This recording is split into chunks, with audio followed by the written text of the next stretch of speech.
pasukan elit modern dibentuk sebagai inspirasi dari pasukan elit pada masa-masa sebelum perang menggunakan senjata modern dan canggih.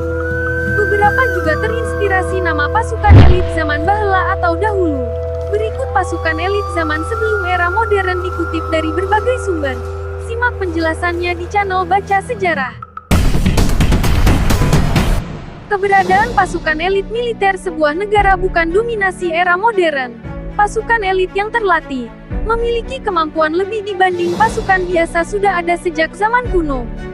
Bahkan, militer-militer abad pertengahan sudah memperhitungkan pentingnya pasukan pemukul yang tangguh bermental baja. Armada-armada perang penting di zaman kuno juga menyiapkan pasukan elit ini secara khusus. Jumlahnya tidak banyak, tetapi efek kejutnya terasa. Tak heran jika zaman berganti, kisah legenda pasukan komando zaman kuno itu masih terdengar sampai sekarang. Inilah pasukan elit yang pernah ada di zaman dahulu yang sangat disegani. The Immortals. Kekaisaran Persia dikenal memiliki armada tempur yang dahsyat. Kalau tidak hebat dan tangguh, tentu kekuasaan mereka tidak akan sampai ke Eropa, terutama semenanjung Iberia serta Kaukasia. Pasukan militer Kekaisaran Persia yang legendaris dinamakan The Immortals atau pasukan abadi. Julukan ini datang dari sejarawan Yunani kuno, Herodotos. Pasukan abadi ini sangat dikenal pada masa Kekaisaran Achaemenida sekitar 550–330 sebelum Masehi. Pasukan ini dinamakan pasukan abadi karena jumlahnya selalu tetap, yaitu 10.000 prajurit. Dalam gambaran Herodotos, mereka sudah dilatih berat sejak kecil. Tulang punggungnya adalah orang Persia, Medes, dan Elam. Siasat yang sering digunakan pasukan ini adalah barisan depan menyerang musuh sementara barisan belakang melepaskan anak panah. Prajuritnya dikenal sangat setia pada kaisar dan akan melindungi kaisar sampai mati. Legenda pasukan abadi adalah saat pertempuran Thermopylae ketika mereka menghancurkan pasukan Yunani kuno. The Knights Hospitaller. Pasukan ini beraksi pada Perang Salib I. Kehebatan dan kemampuan tangguh pasukan ini melegenda terutama karena keberanian dan kegigihan mereka. Pasukan ini juga sering disebut dengan panggilan Knights of Malta atau Knights of Rhodes.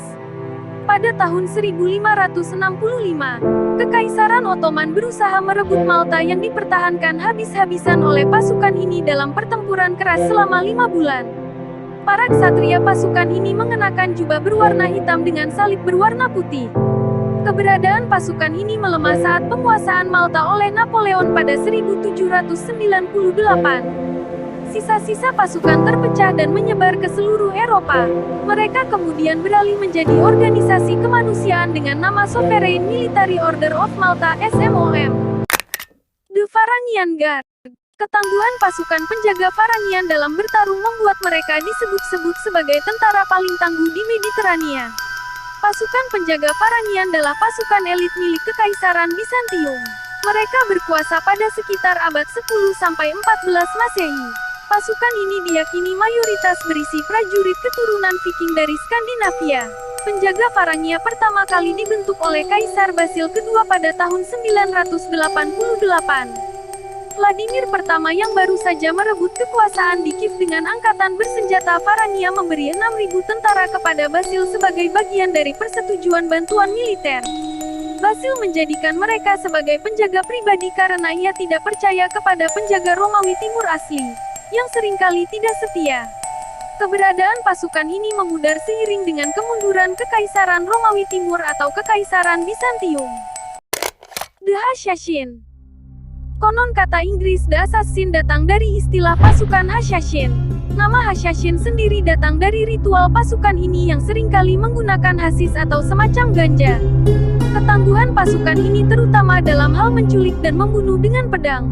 Hashashin muncul di Iran sekitar abad ke-12. Mereka sesungguhnya adalah pecahan dari Syiah Ismaili. Pemimpin dan pendirinya adalah Hasan I Sabah. Pasukan sangat dikenal karena perebutan benteng Alamut. Sekarang berada di wilayah Iran dari Kekaisaran Selyuk. Benteng ini berdiri dengan lebar 5 km dan panjang 50 km sehingga bukan urusan mudah bagi pasukan Hashashin untuk merebutnya. Mereka juga dipercaya pernah memiliki sebuah kerajaan di barat Laut Suriah. The Jaguar Warrior. Ini adalah pasukan elit dari suku Aztec di Amerika Selatan. Senjatanya adalah batu tajam bergerigi. Pasukan Jaguar punya catatan mengesankan ketika berperang melawan invasi pasukan Spanyol. Prajurit Jaguar dikenal sebagai pasukan elit militer Aztec. Ciri mereka adalah pakaian dengan corak bulu jaguar.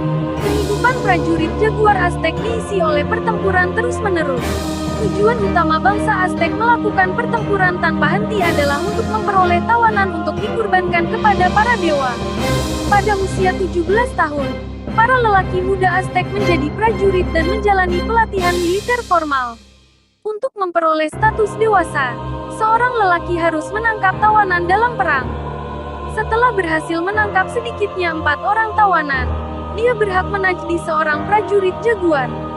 Prajurit Jaguar, bersama dengan prajurit elang, merupakan unit militer elit yang keanggotaannya tidak dibatasi hanya untuk golongan bangsawan. Dan rakyat jelata pun berhak menjadi prajurit elit jika memang mampu membuktikan diri dalam perang.